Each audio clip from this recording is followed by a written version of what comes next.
Good evening, everyone. Thank you for joining us for the 11th ICG 2020's Development Dialogue. We have with us Dr. Vijay Govindarajan from Dartmouth College, the Tuck School of Business, on leading innovation. He'll be in discussion with Mr. Dattaraj Salgaocar, who is the Vice President of the International Centre Goa. But first, I hand over the mic to Mr. Yatin Kakodkar, President of the International Centre Goa, for his introductory remarks. Thank you so much. Good evening, a warm welcome to the International Centre Goa and to the 11th webinar program of the series 2020's Development Dialogue. The topic today is leading innovation and the speaker is Dr. Vijay Govindarajan. Dr. Govindarajan is the Cox Distinguished Professor at Tuck School of Business at Dartmouth College and an Executive Fellow at Harvard Business School. He's a faculty partner in the Silicon Valley Incubator MAC 49. He's widely regarded as one of the world's leading experts on strategy and innovation. He's a New York Times and a Wall Street Journal best-selling author.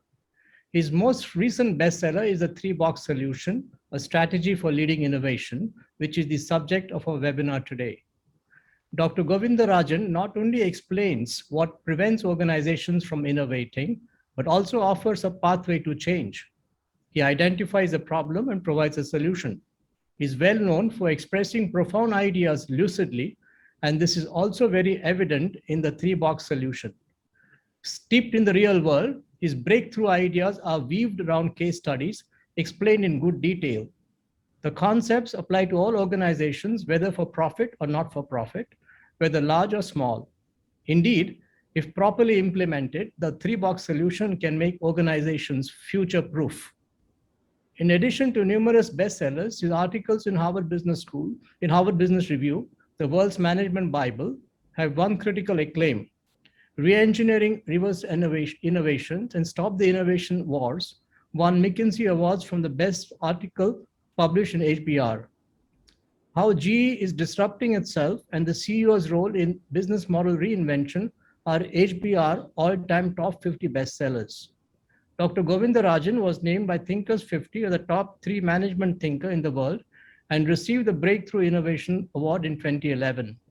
He was inducted into Thinkers 50 Management Thinkers Hall of Fame and was given the Distinguished Achievement Award for most contributions to the understanding of innovation in 2019. He is the only recipient of Distinguished Achievement Awards in 2 different categories from Thinkers 50. Dr. Govindarajan's research has deep roots in the corporate world, having worked with CEOs and top management teams in over 40% of the Fortune 500 companies to discuss, challenge, and escalate their thinking about strategy. Dr. Govindarajan is an extremely warm-hearted person, as I saw and experienced 32 years ago as a student at the Tuck School at Dartmouth College. He was one of the most popular and most liked professors then and still is. In conversation with Dr. Govindarajan is Mr. Dattaraj Salgaocar. Mr. Salgaocar is the chairman of the Goa-based VM Salgaocar Corporation Private Limited, with a presence in hospitality, real estate, and private equity. He is passionate about education and the arts, and his foundation runs schools and colleges in Goa. He founded the Sunaprant Goa Center for the Arts in 2007, which has transformed the Goan cultural landscape. He's a production engineer from Vijay Bombay University and an MBA from Wharton Business School. Mr. Salgaocar is a founder member of ICG, Vice President of ICG, and chairs the ICG Programs Committee. Before we start, ICG is pleased to announce that our next webinar is on 24th November, and the guest is Ms. Kiran Shaw Mazumdar. I now hand over the session to Mr. Salgaocar, and I hope you find it interesting. Thank you. Thank you, Yatin, and a very warm welcome to Dr. Govindarajan. Thank you, sir, for giving us the grace of your time and presence here, despite your busy schedule. I would like to dive in straight to Dr. Govindarajan. Tell us, Dr. Govindarajan, about your early life, your life in India, growing up, your school and college days, and how was your experience at Harvard for your MBA and PhD? How much time we have? That's an interesting question to start. Sometimes I kind of wonder. I grew up in a small town in India, and sometimes I wonder how I got transformed into where I am today. Uh, in fact, I have never been back to the small town for the last 45 years. Once I went to the US, my parents moved from that small town to Chennai. So I only visited Chennai. I never went back, partly because I thought I had changed so much that people in small town, they were in kind of in a bubble. I just had such romantic memories of that place. I didn't want that to be spoiled. But it's interesting. My two daughters and my sons-in-law, they wanted to see where I was born and brought up. So last year, last December, 2019 December, I took them to that place. It was a wonderful, memory lane for me as well, because I have not been back there for 45 years. What was interesting is we lived in a one-bedroom house, and in that one bedroom, we had 16 people. And because that one room served as bedroom, eating place, and study, there was no furniture there. You can't put furniture there. My daughters were absolutely agog, and that house was still there. That's the interesting thing. And it was still there. So we went and saw it. My daughters were just couldn't believe that 16 people could just live in that tiny place, and Dad found time to study in that kind of a circumstance. And we had just one bathroom for 16 people. My daughters, each one wanted their own separate bathroom. And then I took them to the school. My school continues to be the same way it used to be, which is the elementary school had one large room. There was no partition between different grades. And even today, it was like that. And people were sitting on the floor writing in a little slate. And they were still doing that, even though technology has caught up with much of India. My daughters could not just believe I studied under those conditions and then ended up somehow in Harvard Business School. And I told them at the end of the trip, education, we spend an awful lot of money on the supply side of education, and we don't spend enough money on the demand side. Because supply side, I mean providing better technology, better classrooms, and so on and so forth. That is important. I didn't have those. But if you can create the demand for education, if the students want to learn, no matter what the circumstances, they will learn, because the conditions that were offered to me were so terrible. The university I went to was another terrible university. As the joke used to be, Woody Allen, I think it's one of his movies, used to say, those who can do, those who can't teach, those who can't do, they teach, and those who can't teach in my university, and those who can't teach in Woody Allen's university were teaching in my university. So it was a kind of in some ways, the supply side was terrible, but we had such passion to learn. But I would also say, even though the conditions in which I grew were quite punishing, it embedded some very important values. By that I mean, I had to show my parents I've done my homework. Only then they will allow me to go and play outside. That is such an important value, which I carry even now, that we must finish our professional work before we get diverted to other things. The other thing that was interesting was my house was 1.5 miles away from the school, so we had to walk. And my parents will never allow me to eat food outside the house. So that means I have to come back for lunch. Every day I walk 6 miles. And we talk about exercises here. We didn't have, we didn't go to the gym or something like that. But 6 miles I walked every day. And I only ate home cooked meal. In fact, until I came into later on, maybe when I was 22 or 23, it's the first time I went to a restaurant. Before that, I've always eaten only home food, cooked meal. That's another healthy thing. And the third reason why we become unhealthy is exercise is good for health, good meals is good for health, and the third is lack of stress. And in that little town, we had no stress because my parents took care of everything. The only thing I had to do was study. And they only took us for a movie once a year. And that has to have something to do with Mahabharata or Ramayana or something like that.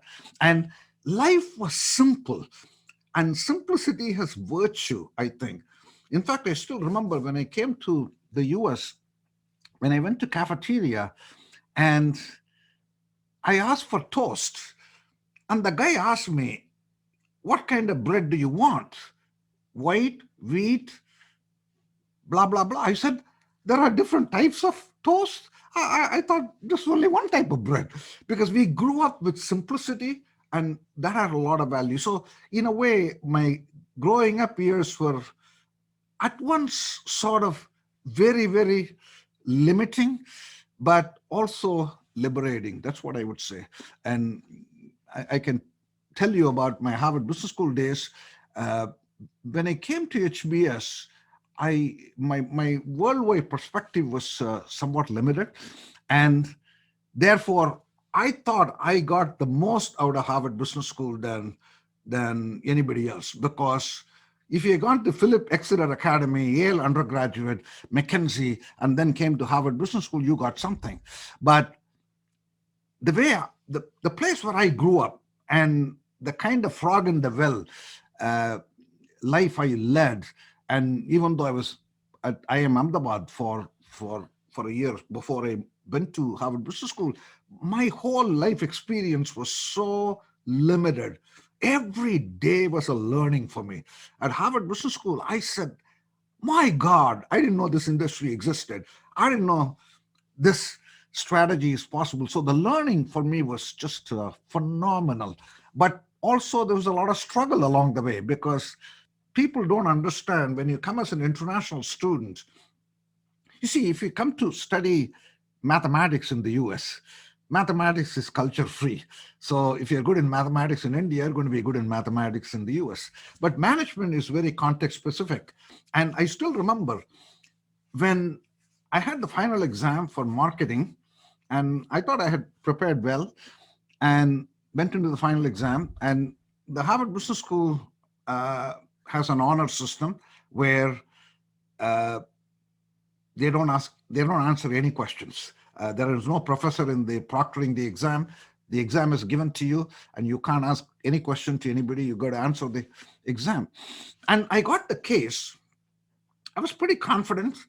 I got the case and I started reading it. After 5 minutes, my heart stopped because the case was on Legs. And Legs is a pantyhose company.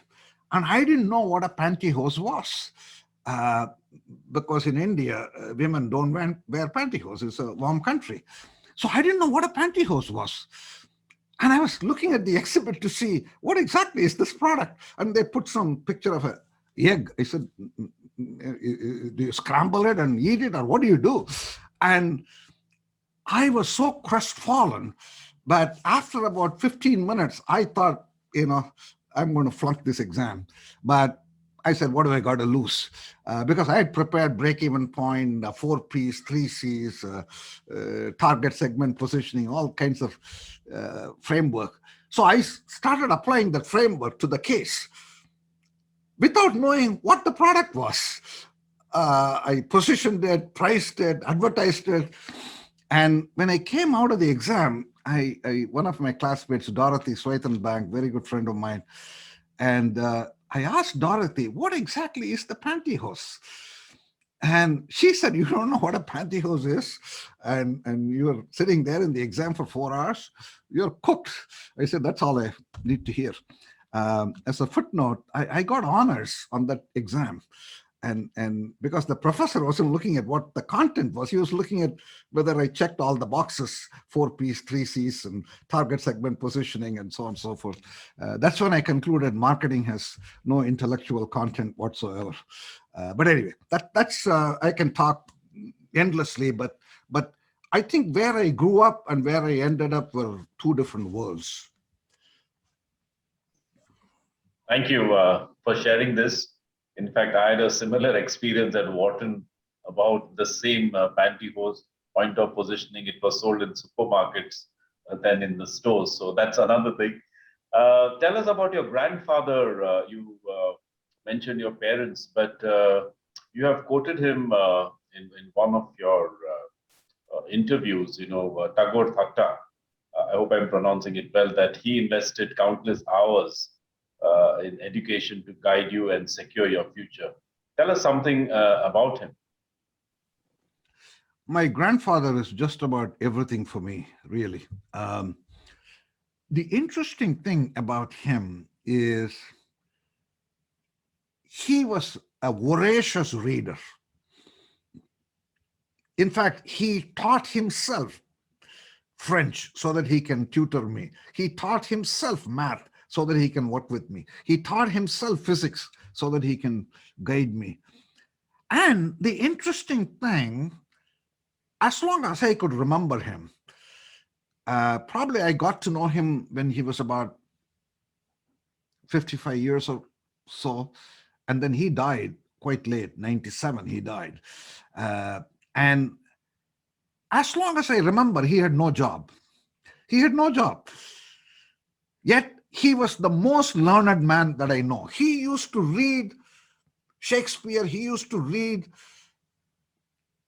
fun magazines. He used to read everything. What that taught me was acquisition of knowledge is in and by itself a beautiful thing. Acquisition of knowledge is not instrumental to make money. See, we all decide, hey, should I do medicine or engineering? Which pays more? Hey, should I do MBA from Ahmedabad or Calcutta? Is that going to pay more as compared to doing MBA from or engineering or some other program? We always judge how we need to, the courses we pursue with, hey, which is going to give me the best job? My grandfather didn't have a job. Yet he was learning because for him, learning was a joyful act. Of course, learned people will make money, but money is the result of educational choices, not the reason for it. And that's one very important lesson that I took from him was acquisition of knowledge is a beautiful thing. But more importantly, my grandfather is the one who taught me the definition of strategy. I understood what is the meaning of strategy from him. And this is how it happened. You see, in school, I always used to stand first in class. And that wasn't that difficult because there were only 10 kids in my class. And I know the other 9. I know how to beat them. Then I came to the university. And my university had 25,000 students. And I didn't know any of them. And I stood first in the university, won the gold medal, took the gold medal and the transcript to my grandfather. My grandfather kind of looked at the transcript and he said, you only got 95 out of 100 in history. There is 5 possible marks you could have gotten. You got to close that gap. You're weak in European history. I'm going to go to the library and bring some books on European history. We need to brush up. You only got 90 out of 100 in English. There is another 10 out of the possible. By the way, he wasn't trying to embarrass me. He wasn't trying to humiliate me. He wasn't trying to intimidate me. What he was telling me was, Vijay, never be satisfied in being a gold medalist amongst 25,000 students. That should never be your bar. Your bar should be your true potential. Strategy is about achieving true potential. And the 130 people who are on this Zoom call, I want to ask a simple question. In your life, are you achieving your true potential? If you're not, you haven't understood the power of strategy. And what he told me was, Vijay, you have the potential to achieve 100 out of 100. That's what you should shoot for. Of course, if you get 100 out of 100 in everything, you're going to win gold medal amongst 25,000 students. That goes without saying. What my grandfather taught me was strategy is about making competition irrelevant. If you're Colgate Palmolive, don't look at P&G. That leads to mediocrity. The only competition that matters is self-competition. And self-competition is about achieving true potential. What my grandfather taught me was your accomplishments are limited by your expectations. Don't limit your accomplishment by your expectation. By the way, as parents, you can either put pressure on your kids to perform or dare them to dream. My grandfather wasn't putting pressure on me to perform. He was daring me to dream. He was showing me the art of the possible. I used to be so excited when he told me, hey, you only got 95 out of 100 in history. There's 5 more marks you could get. I used to be so excited. I used to wait for him to bring those books from the library and say, what can I learn more about European history? In fact, my mother used to say, the guy just won gold medal. Why are you bothering him now? Go to the library. He said, no. He's weak. He's weak in European history. Similarly, when I used to be taking bath, he used to be walking in front of the bathroom, firing away questions in math and science. My mother will say, give him a break. He's taking a bath. But he says, no. And I used to be excited. I used to wait for those because what he told me was strategy is about achieving true potential. And if you want to achieve your true potential, that's where I developed the 3-box solution framework. By the way, if you look at any great person who has accomplished something great, they always go for self-competition. They make competitors irrelevant. It is only mediocre companies which look at competition. There is a phenomenal swimmer called Katie Ledecky, and those of you who have followed Olympics will know who she is. Katie Ledecky, she doesn't do short races, she only does long races. 800-meter freestyle, 1500-meter freestyle. The most celebrated freestyle swimmers to ever come along. In fact, she is the Michael Phelps equivalent on the female side. Unlike Michael Phelps, she is a very nice person. And at the tender age of 15, she won gold in 800-meter freestyle in 2012 London Olympics. This is an incredible accomplishment because when you're 15 years old, you don't have the stamina to swim 800 meters, much less win gold in Olympics. Fast forward 4 years, 2016 Rio Olympics, she won 5 medals. Fast forward 5 more years, 2021 Tokyo Olympics, another haul of medals. She gave an interview right after Rio Olympics 2016 to PBS NewsHour. And everyone listening on this Zoom call, I want you to Google and get that interview. It's only a 6-minute interview. PBS NewsHour interview with Katie Ledecky. I think in those 6 minutes, this youngster has condensed the essence of 3-box solution, the essence of what my grandfather was telling me. For instance, the interviewer asked her, hey, Katie, what's your secret sauce? Why are you such a phenomenal athlete? And she said something interesting. She said, I never race against other swimmers. Make competition irrelevant. I never look at other swimmers. I only race against time. For instance, she came into Rio Olympics and asked her coach, what is humanly possible in 800-meter freestyle? And the coach told her, Katie, it is not possible for a human to finish 800-meter freestyle in anything less than 8 minutes and 5 seconds. And Ledecky said, I'm going to beat that. I believe she came 8 minutes and 4 seconds. The silver medalist did 8 minutes and 17 seconds. Silver medalist did 8 minutes, 17 seconds. Ledecky did 8 minutes, 4 seconds. That 13-second difference was more than 2 pool length in an 800-meter freestyle. This is my point. If she swam 8 minutes and 16 seconds, she would have won gold, but she wouldn't have achieved her true potential. If you want to achieve your true potential, you have to dream big. And I want every one of you to watch her video with your spouses, partners, children. It's an inspirational video about how do you practice three-box solution. I can talk on and on. As you say, my grandfather is just about everything for me, but he gave me this wonderful gift that you always have to strive for true potential, and it is a never-ending journey, because as the world keeps changing, your true potential keeps going up and up and up. Thank you. Fascinating. Fascinating, Dr. Govindarajan. I'm going to dive straight into now innovation, which is something very common in your books, and you're an expert in this field. And your books have become bestsellers. How would you define innovation, Dr. Govindarajan? And how does it differ from creativity? What is more important for companies to succeed? Creativity is about the idea. Innovation is about commercializing the idea. So creativity is not innovation. Innovation is creativity combined with your ability to execute that creative idea.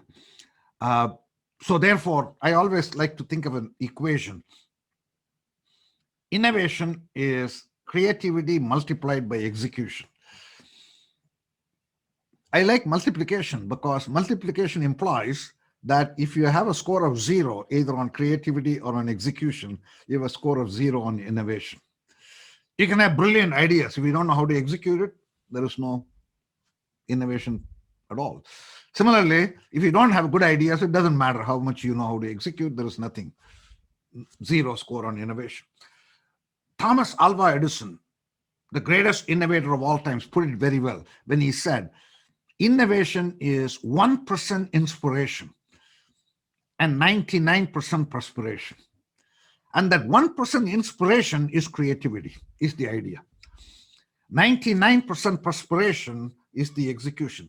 Most companies mistake creativity for innovation.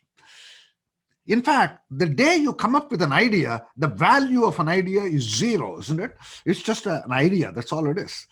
The value of an idea is captured only when you execute it. That's the hard job. That is where my research is focused. How do you execute creative ideas?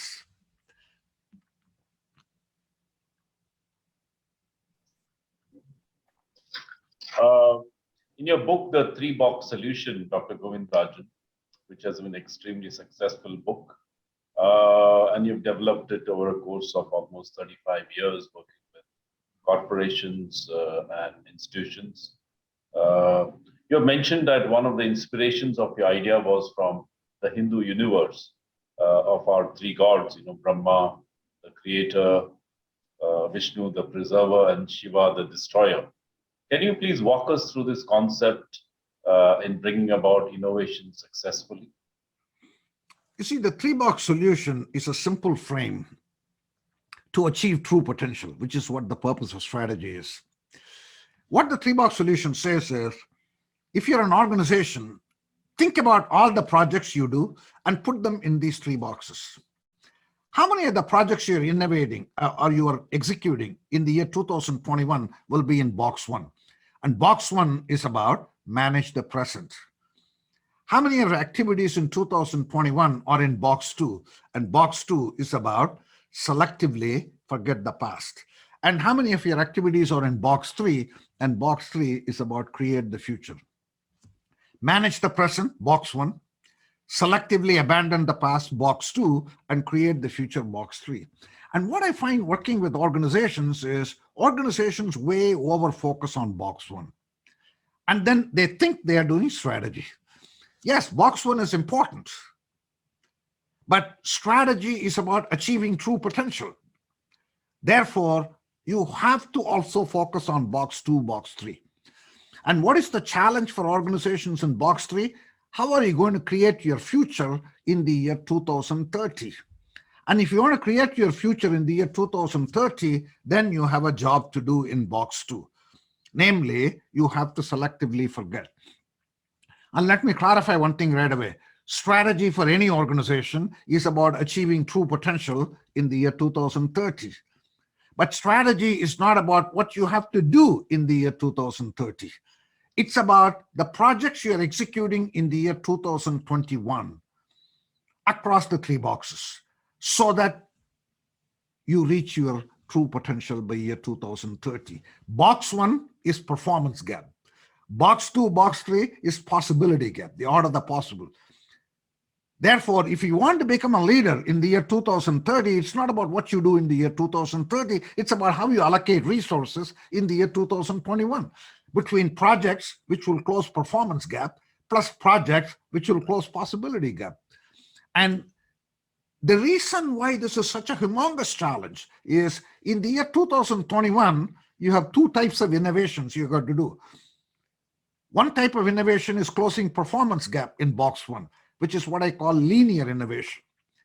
Another type of innovation, which is breakthrough innovation that closes possibility gap, yet the efficiency that projects that are needed in box 1 require different people, different processes, different metrics as compared to the breakthrough innovation projects that are needed to close possibility gap. And yet you have to do them simultaneously. This is the central strategic challenge. If you have General Motors, you have gasoline-powered internal combustion-driven automobiles today. That's your box 1 business where you can close performance gap. But at the same time, you know the future is auto mobility, self-driving cars, electric vehicles, ride sharing. And that future you have to create today. And you would agree with me, the people, the processes, metrics it takes to create a self-driving car is very different than the people, the processes, capabilities it takes to improve the efficiency of the gasoline-powered internal combustion-driven automobiles, but you need to pursue them simultaneously. The point here is future is now. Future is not about what you have to do in the future. That is why it is so hard, because there is a conflict between box 1 projects and box 2, box 3 projects. Yet you need to pursue them simultaneously. Yes, you are right. I actually created this 3-box solution probably about 40 years ago at the back of an envelope, because when I joined the Harvard Business School faculty, the very first assignment that I got was with a CEO of Goodrich. And you know, when you're talking to the CEO, you got to give them a strategy framework. So at the back of an envelope, I created these 3 boxes. And they are derived, the inspiration, I'm very firmly rooted in Hindu spirituality. The inspiration comes from Hindu spirituality, because Hindu spirituality recognizes 3 gods. There is Vishnu, the god of preservation, that is box 1, manage the present. Then there is Lord Shiva, god of destruction, that is box 2, destroy the past. And then there is Lord Brahma, he is the god of creation, that is box 3, create the future. And according to Hinduism, none of these 3 gods are more important than the other 2. It is only when the 3 gods do their job in a balanced way, humanity, as we know, will sustain. In fact, Hinduism believes in circle of life. When you draw a human life as a circle, what that means is there is no beginning, there is no end to a circle. Everything that is born in the universe will be preserved. That is the job of Lord Vishnu, box 1, manage the present. Everything that is preserved will be ultimately destroyed. That is the job of Shiva, that is box 2, destroy the past. Everything that is destroyed will get regenerated. That is the job of Brahma, that is box 3, create the future. And everything that is regenerated will be preserved.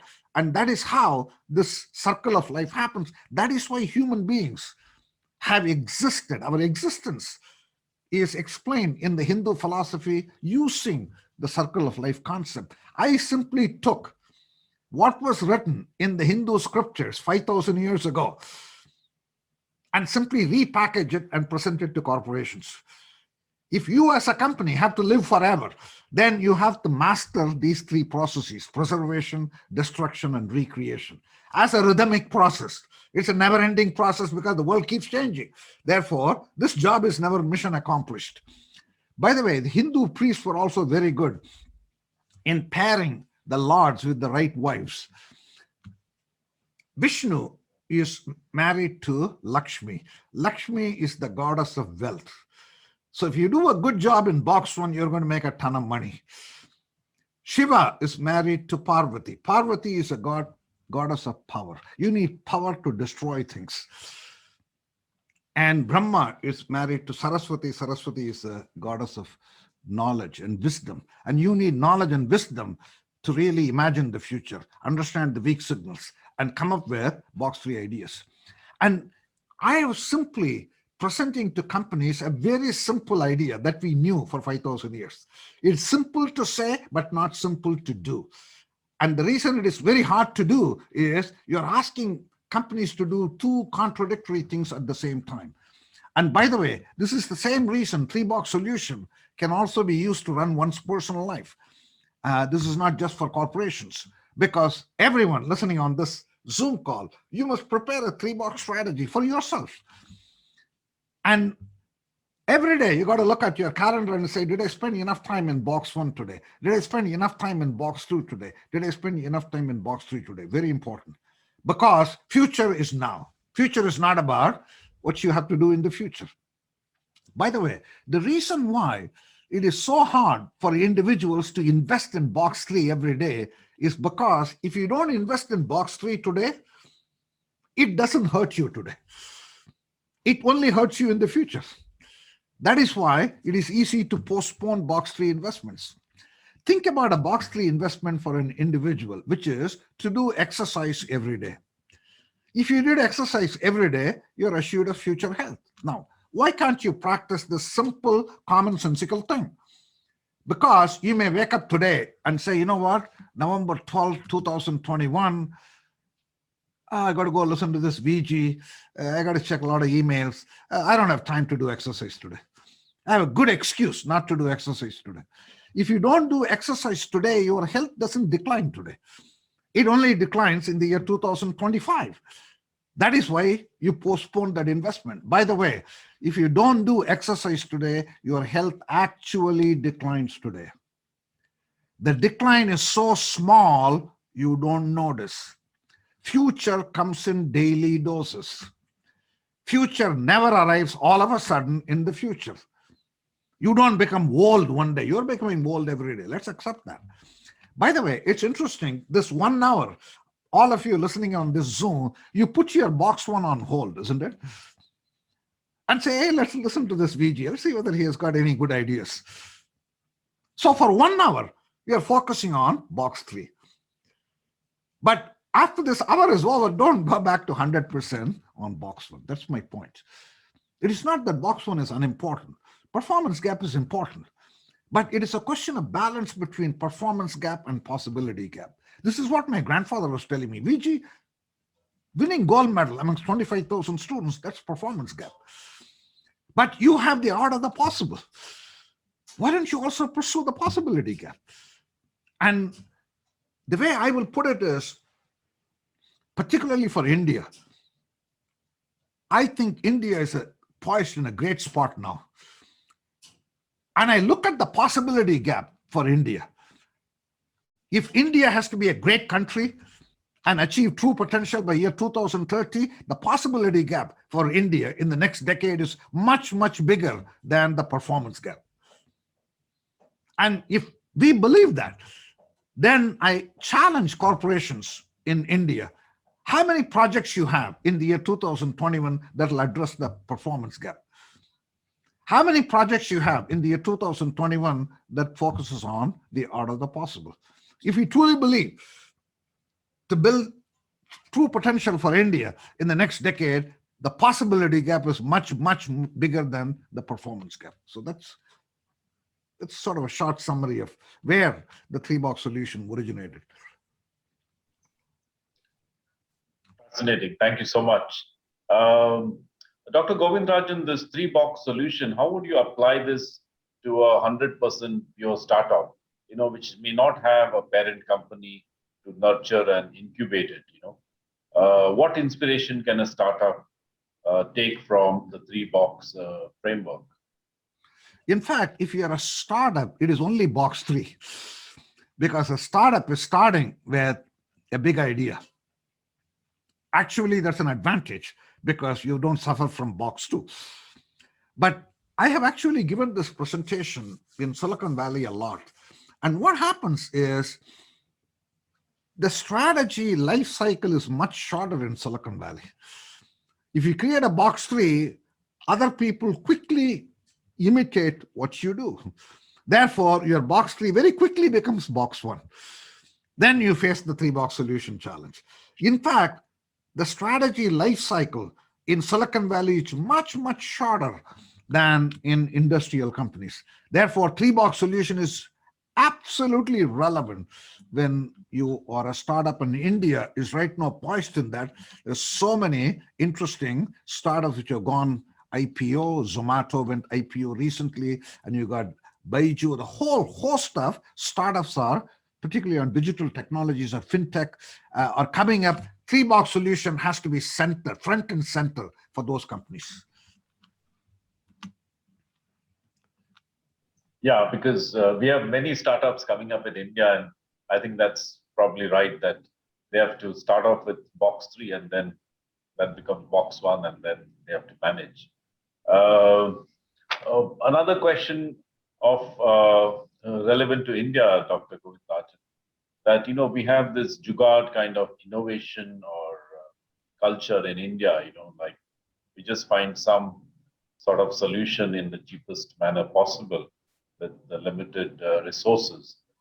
Do you think that this is an advantage, and this could be turned into producing products of excellence instead of just convenience? Very much so. I think India is a country of constraints, and constraints can either be limiting or liberating. And constraints produce breakthrough innovation because you can't throw money at the problem. You don't have money. Therefore, you have to think differently. You have to think big. You have to think bold. Therefore, very much these kinds of frugal innovation and Gandhian kind of principles are foundational for India's success. And therefore, those innovations can also be taken and marketed in other countries. Therefore, I would say for India to achieve true potential, one of the things on the agenda has to be about these kinds of breakthrough innovations founded on frugal principles, for sure.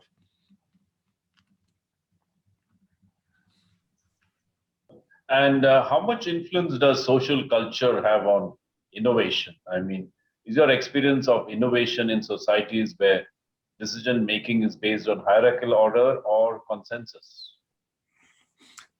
I think for innovation economy to thrive and prosper, command and control, hierarchy ways of managing will not work. I think about where did this field of management originated? It originated in the 20th century because of Industrial Revolution.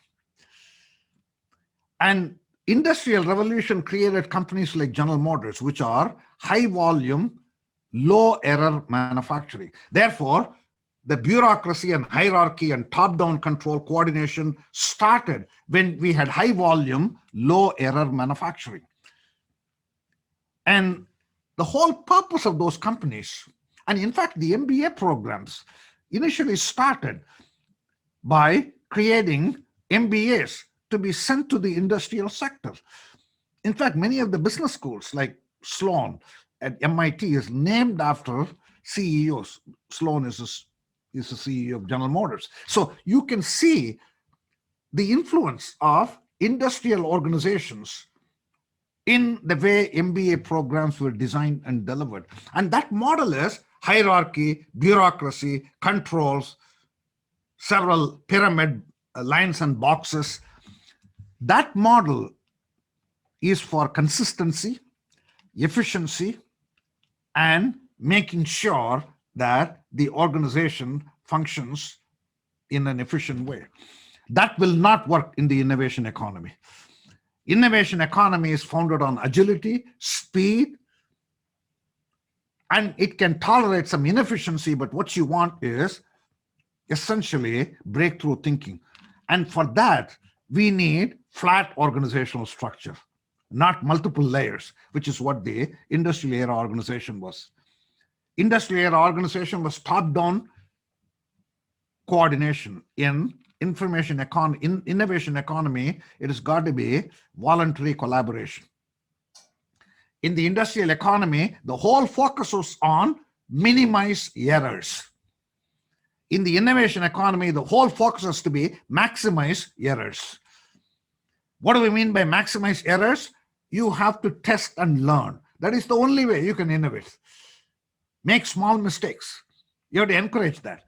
Whereas if you are running a manufacturing plant for General Motors, you don't want to make errors and send a defective car. So if you, in the industrial organization, influence was correlated with rank. CEO had more influence than senior vice president, had more influence than vice president. In the innovation economy, influence correlates with impact, not with rank. A first line person, if he or she is innovative, he will have more influence than the CEO. So therefore, we need to fundamentally change.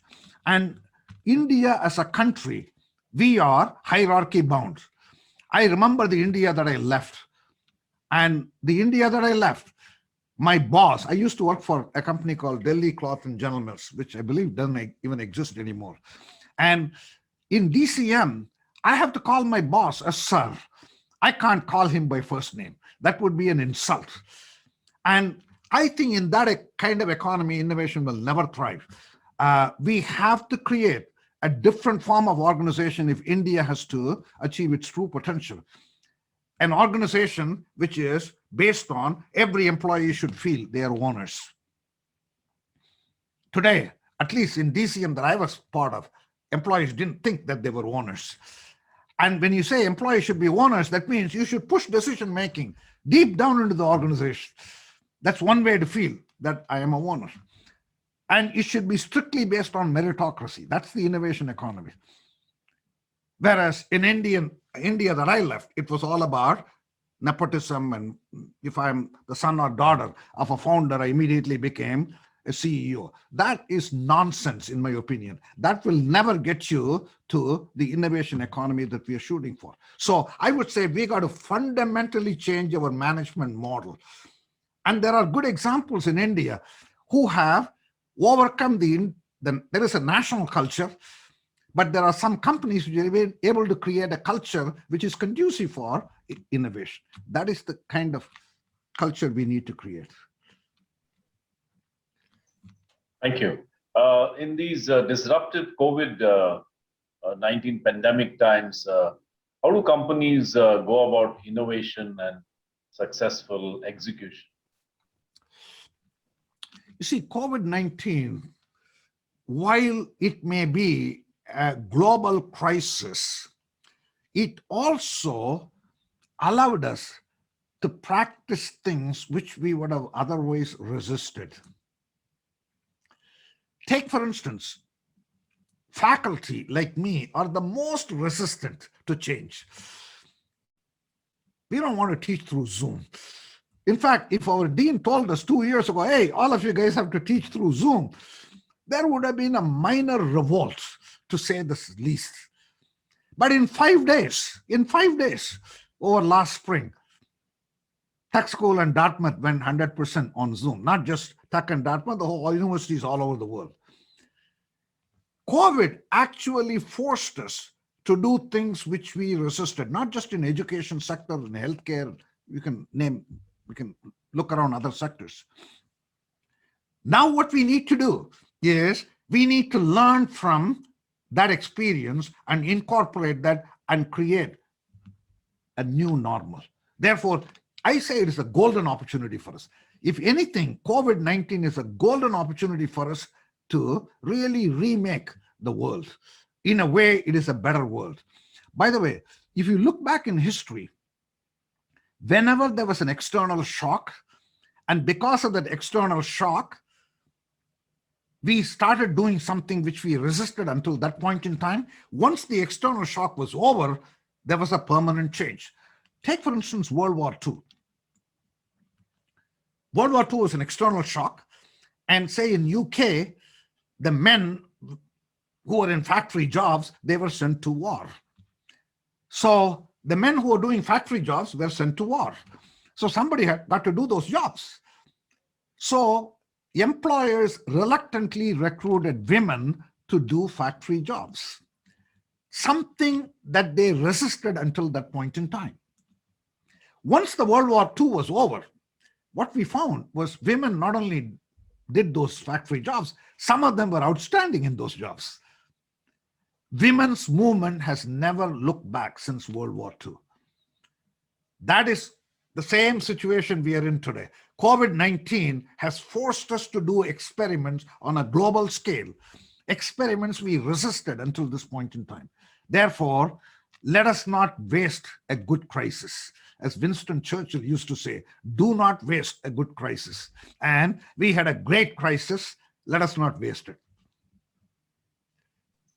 Great advice. Dr. Govindarajan, your books, as you said earlier, could be applied to individuals and also to countries and nations.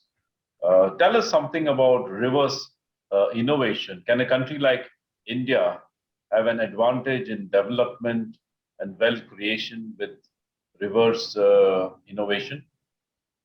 Absolutely. We already talked about this when we went for frugal innovation. I think to solve India's problem, we need to come up with affordable solutions, good quality affordable solutions.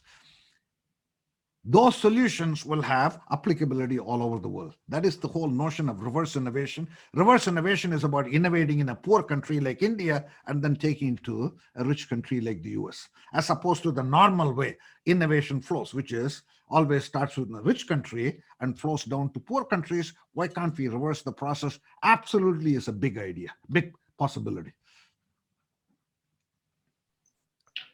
And coming to, of course, you also touched about MBA and this education. And what is the future of management education and MBAs? How can management education in India be different from the rest of the world? And what advantage do we have in this reverse innovation, which can be also applied to management? I'm going to be somewhat critical of Indian business schools. And I know TV Rob, my good friend, has joined. He's a former colleague of mine from IIM Ahmedabad. I think Indian business schools, while clearly they have top students coming in and they graduate phenomenal students, I asked the question, how many big ideas Indian management schools have produced? IIM Ahmedabad, Calcutta, Bangalore started in almost, now they're 75 years old. In those 75 years, can you name one idea that these management schools have created, which is taught in the top 25 business schools in the world? I cannot think of one. In fact, reverse innovation is an idea that I created based on 10 case studies I did in India. These are based on Indian case studies. Certainly, professors in India could easily do that. They have more closer proximity to those. And so I say the research culture in our management schools leaves something tremendously to be desired. Therefore, I would say, but the research that they do has to be different than the research we do in the US. And the schools like ISB, even many of the IIMs now are embracing the American model, which is a mistake. You cannot use the American model. That's a waste of time. We got to focus on India problems and contribute to Indian society, not try to publish in A-level journals in American, top American schools. So therefore, I would say we need to fundamentally rethink our research strategy. And we have to create knowledge. Indian management schools are very good in disseminating knowledge, but not in creating knowledge. Thank you, Dr. Govindarajan. And we are coming to almost the end of this, and we would like to also present a thing at the end of the program, which Dr. Pushkar will do. So, couple of quick questions, and then we'll open it up to some of 2 or 3 questions from the audience. On the lighter side, Dr. Govindarajan, do you have any hobbies which you can share with us in your spare time? What do you do? I love travel. I love travel. In fact, myself, my wife, 2 daughters, we have no relatives in the US. We are not Christians, so we don't celebrate Christmas or anything like that. So any opportunity we get, and being in academics, we got a lot of free time. So we travel. In the year 2014, the Govindarajan family, just in that 12 months, we traveled to all 7 continents. We started in New Zealand, Australia, ended in Antarctica. And I remember my younger daughter, when she was applying to college, she wrote her essays on her travels.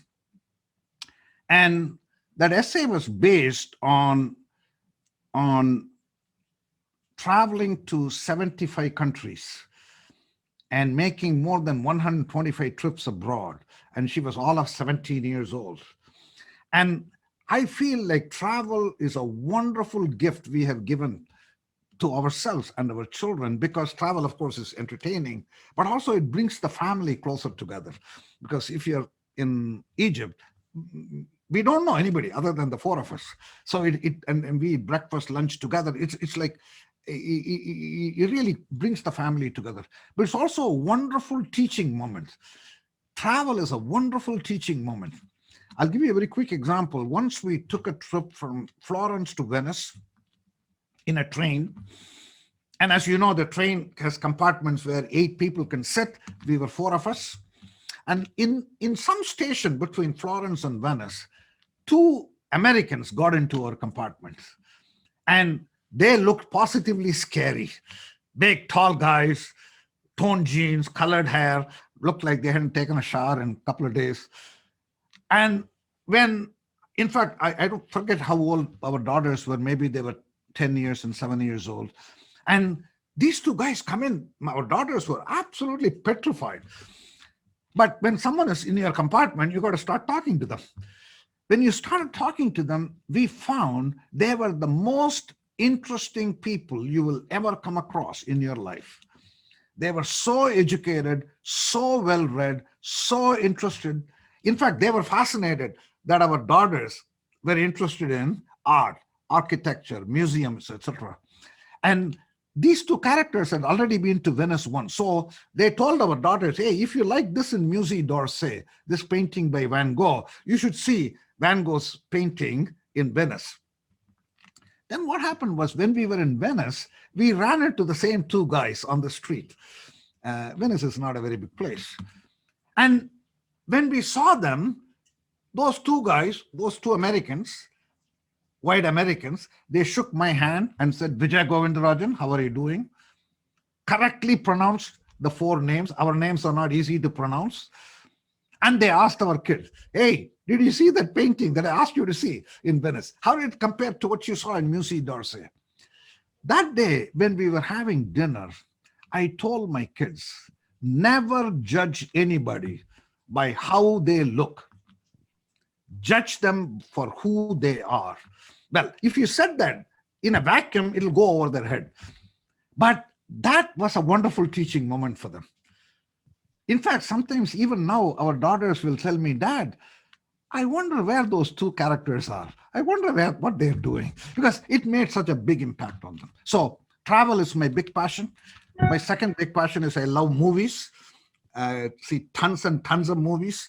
Love Hindi movies, love Tamil movies, a big fan of Rajinikanth. And I like to watch sports. Still watch cricket. Unfortunately, India was pathetic performance in T20, inexcusable, but I watch that too. And I watch, of course, American sports. I'm a season ticket holder in Boston Celtics, so basketball is my real passion. So I go for Celtics games also. Thank you for sharing this. And I want to close with, as we ask every of our resource speaker, what are your 5 personal mantras, Dr. Govindarajan? Instead of 5 mantras, I would say I have one fundamental principle, which is what I really practice, if you will. And that fundamental principle is, again, a metaphor that my grandfather taught me. And that metaphor says, life is a journey. In that journey, you're always pursuing some goals. The goals may be different at different points in your career. Sometimes it may be to go to the right college. Sometimes it may be marry the right person. Sometimes it may be to buy the right car, whatever the goal may be. So you're on a journey towards that goal, and you are riding a carriage in the journey. And that carriage, you are the driver, but the carriage is driven by 2 horses, 2 equally powerful horses. One horse you cannot control. Another horse you can completely control. And your job as a driver of that carriage should be to only focus on the horse you can control. Drive it as fast and as efficiently as possible. This rogue horse, which you cannot control, might fall in line and you may achieve your goal, or you may not. That's the best you can do. Unfortunately, as humans, we tend to focus on the horse we cannot control. And the paradox of human life is exactly at moments when you should focus on the horse you can control, or the moments you focus on the horse you cannot control. Those are moments of adversity. Suppose you're a manager in a company, you didn't meet your performance goal. What's your first reaction? Hey, Joe Biden isn't doing a good job. China is dumping. Well, are you going to fix Joe Biden? No. Are you going to fix China? No. When you focus on the horse you cannot control, you become cynical, you become skeptical, you become unhappy. When you focus on the horse you can control, you see possibilities. You're optimistic. You feel you are in control of your life. By the way, that doesn't mean in any journey there is not a horse which you cannot control. Every journey you have a horse you cannot control. But the best way you can influence the horse you cannot control is to focus on the horse you can control. That is the only way you can influence that rogue horse. I have internalized this mantra. I run my life saying, nobody is going to pull me down. Nobody is going to affect. I am in 100% control of my future. By the way, sometime recently, because of Donald Trump, somebody asked me a question. Hey, Vijay, have you ever felt discriminated in America because of the color of your skin? I told him, I didn't use the 2-horse metaphor. I told him, I came into the US on September 2, 1975. The day I landed in the Logan airport, I told myself, I will never be discriminated. I didn't care whether that was true or not. I eliminated the horse I cannot control. I've seen a lot of good things happen to me. If I don't get promoted at Dartmouth College, I'm not going to sit there and wonder, maybe this guy didn't like the color of my skin. That's why he pushed me down. No, if I don't get promoted, maybe I didn't do a good job. I will over-attribute failure to myself. By the way, I am not naive to believe racism doesn't exist. I am not naive to believe discrimination doesn't exist. But that's not going to run my life. Another way to put it is, I know at Dartmouth College, probably there are some faculty who are racist. Maybe. I don't know whether it's true or not. Suppose, let's say there is some faculty who are racist. The best way you can change that person's mind is to do such an incredible job that that person will say, hey, I don't want to pull Vijay down. He's so good. So the only way you can influence the rogue horse is to control the horse you can control. I internalize this philosophy. Therefore, I say, even if I reach the one day, I have a very bad day, and I feel like, my God, it's such a miserable day. I always tell myself, there is a horse you can control there. Find that horse, ride that horse. The other way this philosophy works is I pick goals where the horse I can control is more powerful than the horse I cannot control. That is a choice I have. Therefore, I don't pursue paths where the horse I cannot control is more powerful than the horse I can control. But sometimes in life, you're handed situations where the horse you cannot control is more powerful than the horse you can control. But even there, focus on the horse you can control. So that's the mantra I live by. I'm a very positive guy. Nothing lets me down. Nothing brings me to a level where I say I feel like a victim. I always look at life as glass as half full. Absolutely inspiring and brilliant, Dr. Govindarajan. Thank you so much. I'm going to just open this up for a couple of questions. There are a lot which are coming in. Dr. Mashelkar has something. Yeah. No, I just wanted to say, Professor Govindarajan, what a fascinating one of our extremely insightful, extremely inspiring, truly grateful to you. As I was mentioning a little earlier, you're not just a guru, you're a Jagat Guru, for all of us. And it's a real pleasure and privilege to have listened. Having said that, I just have a quick question. The quick question is about General Electric. You have been very closely associated with General Electric. In fact, your paper, How GE Disrupts Itself, with Chris Trimble and Jeffrey Melt, to me is a classic innovation paper. And I watched GE very closely. I worked with GE very closely.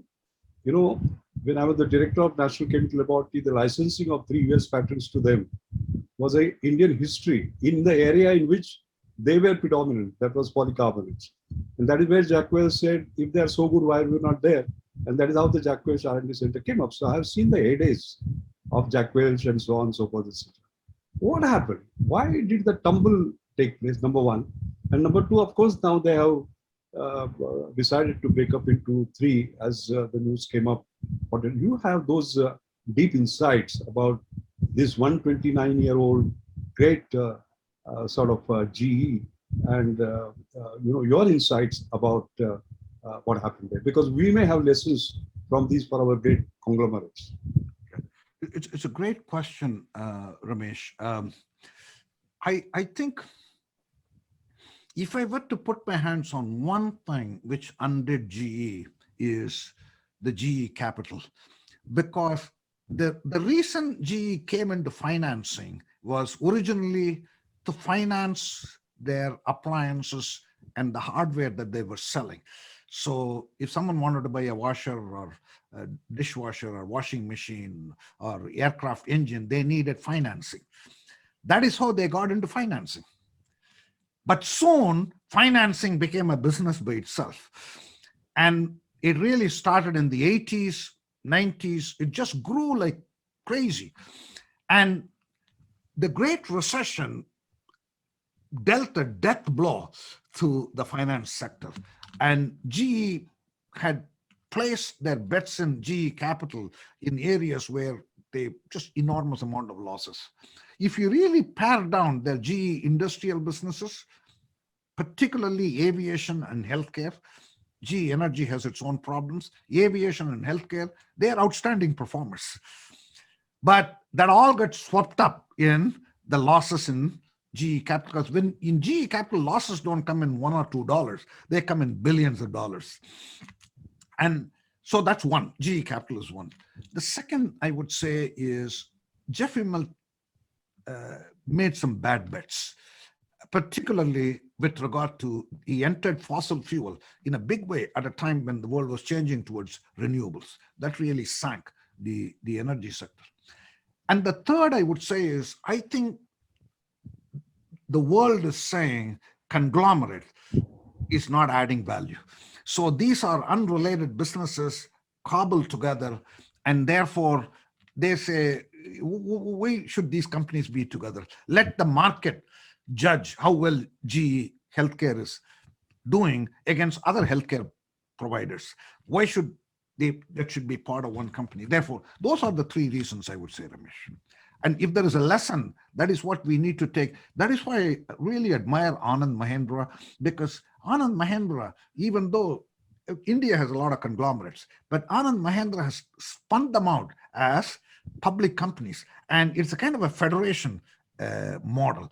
So these companies are independent, publicly listed companies Therefore, they have to compete against other companies in the same sector, but they're also part because the holding company owns stock. This is also the model that Tata and others have used, but Anand Mahindra has used it almost to perfection. With the result, he is combining the benefits of the kind of leadership that he can provide, but also leaving these companies for market test. And that's what GE looks like ended up doing. Thanks. That's a great insight. Thank you very much. Let me just ask you one question from many questions. One is, how can, of course, we've touched upon it, but I just thought we'll have you answer again. How can governments and public sector organizations employ the three-box solution? Governments usually do not have the requisite foresight. In fact, John F. Kennedy is a good example when he said man on the moon and bring him back before the end of this decade. And that fundamentally changed America. Therefore, I don't believe government inherently has to be lack leadership or insight. So I think the three-box solution applies equally well to for-profit or non-profit or to government. And therefore, if you are head of a government in a state or even Prime Minister of India, you have to have a strategic intent for the year 2030. You got to think about what capabilities do we need to build in India? What sectors do we need to grow? And what kind of social programs do we need? Therefore, this way of thinking is just a way of thinking about how do you achieve true potential. Therefore, it applies at all levels. But I wouldn't generalize and say government as a whole is not innovative.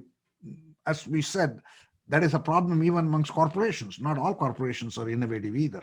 So, and even in India, you can see pockets of state governments which have been very innovative. And therefore, they're the leaders, whether they use this terminology, three-box solution or not, they have sort of used the spirit behind it to create a vision and go after implementing it.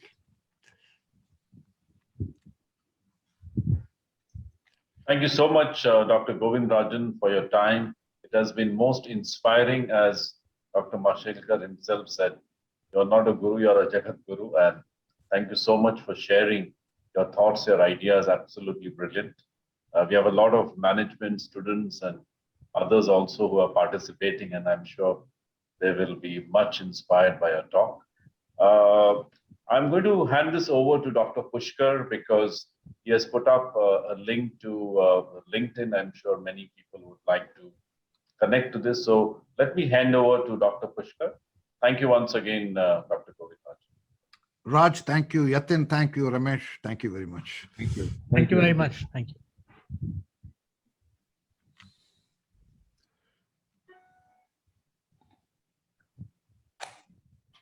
Thank you, everyone, for joining us.